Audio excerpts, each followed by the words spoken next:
BNP যদি সরকার গঠন করে তবে তারেক রহমান হবেন প্রধানমন্ত্রী ও ডক্টর ইউনূস হবেন রাষ্ট্রপতি। রাজনীতির নতুন এই মেরুকরণের আওয়াজই ভাসছে সমাজ পাতা থেকে শুরু করে মাঠে ময়দানে। ত্রয়োদশ জাতীয় সংসদ নির্বাচন শেষে বাংলাদেশের রাজনীতিতে নতুন জল্পনার ঢেউ। অন্তর্বর্তী সরকারের প্রধান উপদেষ্টা ডক্টর মোহাম্মদ ইউনূস ক্ষমতা হস্তান্তরের দ্বার প্রান্তে। আর ঠিক তখনই প্রশ্ন ঘুরপাক খাচ্ছে, তিনি কি এবার রাষ্ট্রপতির আসনে?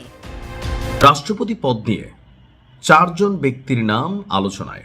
এর মধ্যে 3 জন হচ্ছেন দলটির প্রবীণ নেতা, আর একজন হচ্ছে অরাজনৈতিক একজন। বুঝতে পারছেন, ক্যাপশন দেখে বা টাইটেল দেখে বুঝেই গেছেন যে এই একজন হচ্ছে অন্তর্বর্তীকালীন সরকারের যিনি প্রধান উপদেষ্টা ছিলেন ডক্টর মোহাম্মদ ইউনূস। সম্ভাব্য বিএনপি সরকার বা তারেক রহমান সরকার কি অলরেডি ডক্টর ইউনূসের ফাঁদে? ডক্টর ইউনূস সরকার বা ডক্টর ইউনূসকে কি বিএনপি রাষ্ট্রপতি বানাতে বাধ্য হবে? এই প্রশ্নটা সামনে এসেছে। এই প্রশ্ন বা এই আলোচনা অত্যন্ত তাৎপর্যপূর্ণ। এর ভিত্তি ইত্তেফাকের একটা খবর। সম্মানিত দর্শক মণ্ডলী, আজকের এই ভিডিওটি যে যেখান থেকে দেখছেন সকলকে অনুরোধ করছি আজকের এই ভিডিওটি শেষ পর্যন্ত দেখার জন্য, কেননা ভিডিওর শুরুতে বিশেষ কিছু অংশ দেখেছেন, সেই অংশ বিষয় থেকে আশা করি বুঝতে পেরেছেন আজকের কোন বিষয়টা আপনাদের সামনে তুলে ধরছি। তো চলুন দর্শক, বিস্তারিত ভিডিওটি দেখে আসি। চ্যানেলে নতুন হলে সাবস্ক্রাইব করে ভিডিওতে একটি লাইক করে দেখতে থাকুন সম্পূর্ণ ভিডিওটি। ত্রয়োদশ জাতীয় সংসদ নির্বাচন শেষে বাংলাদেশের রাজনীতিতে নতুন জল্পনার ঢেউ। অন্তর্বর্তী সরকারের প্রধান উপদেষ্টা ডক্টর মোহাম্মদ ইউনূস ক্ষমতা হস্তান্তরের দ্বার প্রান্তে। আর ঠিক তখনই প্রশ্ন ঘুরপাক খাচ্ছে, তিনি কি এবার রাষ্ট্রপতির আসনে? ভারতীয় সংবাদ মাধ্যম এনডিটিভির এক প্রতিবেদনে বলা হয়েছে, নতুন সরকার শপথ নেওয়ার আগে রাজনৈতিক অন্দরমহলে ডক্টর ইউনূসের সম্ভাব্য সাংবিধানিক ভূমিকা নিয়ে তুমুল আলোচনা চলছে।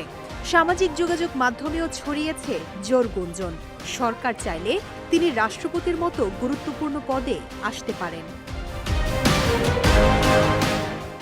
যদিও আনুষ্ঠানিকভাবে কিছুই নিশ্চিত নয়। তারেক রহমানের আন্তর্জাতিক বিষয়ক উপদেষ্টা হুমায়ুন কবির স্পষ্ট জানিয়েছেন, ডক্টর ইউনূসকে নিয়ে কোনো নির্দিষ্ট পদ চূড়ান্ত করা হয়নি। তার ভাষ্য, অন্তর্ভুক্তিমূলক শাসনের লক্ষ্যে দেশের সেরা মেধাবীদের সম্পৃক্ত করার ভাবনা রয়েছে, তবে এ নিয়ে এখনো কোনো সিদ্ধান্ত হয়নি। রাজনীতিতে অসম্ভব শব্দটি নেই, তবু আপাতত সবই আলোচনার পর্যায়ে। এদিকে ব্রিটিশ সাংবাদিক ডেভিড বার্গম্যান এক্সে মন্তব্য করে আগুনে ঘি ঢেলেছেন। তার মতে, আন্তর্জাতিক অঙ্গনে ডক্টর ইউনূসের মর্যাদা ও গ্রহণযোগ্যতা বাংলাদেশের জন্য বড় সম্পদ হতে পারে। অভ্যন্তরীণভাবে মনোযোগী এক প্রধানমন্ত্রী ও বিশ্ব পরিচিত এক রাষ্ট্রপতির সমন্বয়ে দেশে নতুন কূটনৈতিক গতি আনতে পারে বলেও ইঙ্গিত দেন তিনি। যদিও বিএনপি ও ডক্টর ইউনূসের দপ্তর দুপক্ষই এমন কোনো আলোচনার কথা অস্বীকার করেছে। সবচেয়ে তাৎপর্যপূর্ণ বিষয় হল, ডক্টর ইউনূসের ঘনিষ্ঠ মহল জানিয়েছে তিনি নাকি আর কোনো সরকারি পদে আগ্রহী নন, বরং সামাজিক ব্যবসা, শূন্য দারিদ্র্য, শূন্য বেকারত্ব ও শূন্য নিট কার্বন নিঃসরণের বৈশ্বিক ধারণা নিয়েই কাজ চালিয়ে যেতে চান। তবু প্রশ্ন থেকেই যাচ্ছে, ইতিহাস কি আবার নতুন মোড় নেবে, নাকি রাজনীতির মঞ্চ ছেড়ে নিজের স্বপ্নের জগতে ফিরবেন নোবেলজয়ী এই ব্যক্তিত্ব? এখন পুরো দেশের চোখ আনুষ্ঠানিক ক্ষমতা হস্তান্তরের দিনের দিকে। বিএনপি সরকারের মন্ত্রী পরিষদে ঠাঁই হচ্ছে কাদের? রাজনীতির মাঠে এখন সেই আলোচনাই তুঙ্গে। দলটির নীতি নির্ধারকরা বলছেন, নতুন সরকারের রাষ্ট্রপতি ও মন্ত্রী পরিষদে থাকবে বড় চমক। অভিজ্ঞ তারুণ্যের সমন্বয়ে নতুন মন্ত্রিসভা খুব বড় হবে না বলেও আভাস দেন দলটির নেতারা। বিগত দিনের আন্দোলন সংগ্রাম আর দলের অনুগতরাও থাকবেন বিবেচনায়। যুগপৎ আন্দোলনের শরিক ও সংসদ নির্বাচনে মনোনয়ন বঞ্চিতরাও পাবেন সুযোগ। সুমনদের ক্যামেরায় রুদ্র রফিকের রিপোর্ট। কালার এক্সপার্ট এবং ডার্ক স্যাপ সমৃদ্ধ অরিক্স অ্যাডভান্স ডিটারজেন্ট পাউডার, আপনার লন্ড্রি এক্সপার্ট। ত্রয়োদশ জাতীয় সংসদ নির্বাচনে নিরঙ্কুশ জয় পেয়েছে বাংলাদেশ জাতীয়তাবাদী দল বিএনপি। সংখ্যাগরিষ্ঠতা পাওয়ার পর দলটি প্রায় চূড়ান্ত করেছে তাদের মন্ত্রিসভার আকার। রাষ্ট্রপতি হিসেবে বিবেচনায় রয়েছেন দলের দুর্দিনের কাণ্ডারি পরিচ্ছন্ন রাজনীতিবিদ বিএনপি মহাসচিব মির্জা ফখরুল ইসলাম আলমগীর। আলোচনায় রয়েছেন দলটির স্থায়ী কমিটির সদস্য ডক্টর খন্দকার মোশাররফ হোসেনও। স্পিকার হিসেবে আলোচনায় রয়েছেন বিশিষ্ট শিক্ষাবিদ ও দলের স্থায়ী কমিটির সদস্য ডক্টর আব্দুল মঈন খান।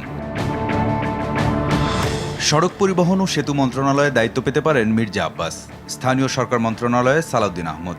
যদিও আইন, বিচার ও সংসদীয় বিষয়ক মন্ত্রণালয়ের জন্যও তিনি আলোচনায় রয়েছেন। অর্থ মন্ত্রণালয়ে দায়িত্ব পেতে পারেন আমির খসরু মাহমুদ চৌধুরী। এছাড়া বাণিজ্য এবং পররাষ্ট্রের জন্যও তাকে বিবেচনা করা হচ্ছে। অন্যদিকে অর্থে রেজা কিবরিয়ার নামও আলোচনায় রয়েছে। শিল্প মন্ত্রণালয়ে দায়িত্ব পেতে পারেন আমানুল্লাহ আমান। শিক্ষা মন্ত্রণালয়ে দায়িত্ব পেতে পারেন আনম এহসানুল হক মিলন। স্বাস্থ্যে ডাক্তার AZM জাহিদ হোসেন আর কৃষিতে দায়িত্ব পেতে পারেন আব্দুল আওয়াল মিন্টু কিংবা শহীদুল ইসলাম বাবুল।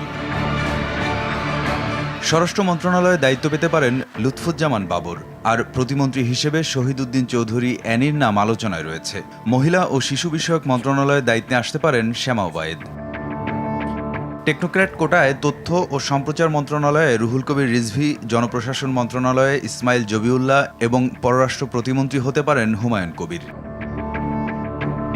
যুব ও ক্রীড়া মন্ত্রণালয়ের জন্য আলোচনায় রয়েছেন ইশরাক হোসেন। এই মন্ত্রণালয়ে টেকনোক্র্যাট কোটায় অন্তর্ভুক্ত হতে পারেন আমিনুল হকও। থাকতে পারেন গয়েশ্বরচন্দ্র রায়, ইকবাল হাসান মাহমুদ টুকু, বরকতুল্লাহ বুলু ও AKM ওয়াহিদুজ্জামান। আলোচনায় রয়েছেন জোটটির শরিক দলগুলোর প্রধান আন্দালিব রহমান পার্থ, নুরুল হক নূর ও জোনায়েদ সাকি সহ আরও অনেকে। এছাড়াও গুরুত্বপূর্ণ দায়িত্ব পেতে পারেন দলের স্থায়ী কমিটির সদস্য নজরুল ইসলাম খান এবং নির্বাচন পরিচালনা কমিটির মুখপাত্র মাহদি আমিন। মন্ত্রিসভায় স্থান পেলে দক্ষতার সবটুকু উজাড় করে দিতে চান আলোচনায় থাকা নেতারা। কারিগরি শিক্ষাকে সবচেয়ে বেশি গুরুত্ব দিতে হবে বাংলাদেশে, কারণ কর্মসক্ষম জাতি বানাতে হলে আমাকে এই সেক্টরই সবচেয়ে বেশি ট্রাস্ট সেক্টর হিসেবে নিতে হবে। ভূমি দখল, জমি দখল, দোকান দখল, মানুষের ঘরবাড়ি দখল, এদের হাত থেকে বাংলাদেশের আমার এলাকার জনগণকে একটি নিরাপদ জনপদে পরিণত করা, এটি হলো আমার প্রধান দায়িত্ব। বিএনপির নীতি নির্ধারকরা বলছেন সব বিষয়ে ভারসাম্য রেখেই গঠিত হবে নতুন মন্ত্রিপরিষদ। অভিজ্ঞ থাকবে, তরুণ থাকবে, সবাই একটা রিপ্রেজেন্টেশন থাকবে মন্ত্রিসভায়। এটা তো স্বাভাবিক। সততাটা অনেক বড় প্রশ্ন এখানে। এটা আছে, যোগ্যতার বিষয় আছে, অভিজ্ঞতার বিষয় আছে, তো সবকিছু মিলিয়ে আর কি। নির্বাচনের পর নতুন বাস্তবতায় গঠিত হতে যাচ্ছে নতুন মন্ত্রিসভা। বিএনপির নীতি নির্ধারকরা বলছেন নবীন এবং প্রবীণের সমন্বয়ে গঠিত হবে এটি। দীর্ঘদিনের ত্যাগ এবং যোগ্যতার ভিত্তিতে মন্ত্রিসভায় জায়গা পাবেন তারা। নবগঠিত মন্ত্রিপরিষদের সামনে রয়েছে যেমন নানামুখী চ্যালেঞ্জ, তেমনি রয়েছে নতুন বাংলাদেশ বিনির্মাণের অপার সম্ভাবনা। দর্শক মণ্ডলী, আশা করি সম্পূর্ণ ভিডিওটি দেখলেন না এবং আজকের এই ভিডিও সম্বন্ধে আপনাদের মতামত অবশ্যই কমেন্ট সেকশনে জানিয়ে দিবেন। দেখা হচ্ছে পরবর্তী ভিডিওতে। আসসালামু আলাইকুম।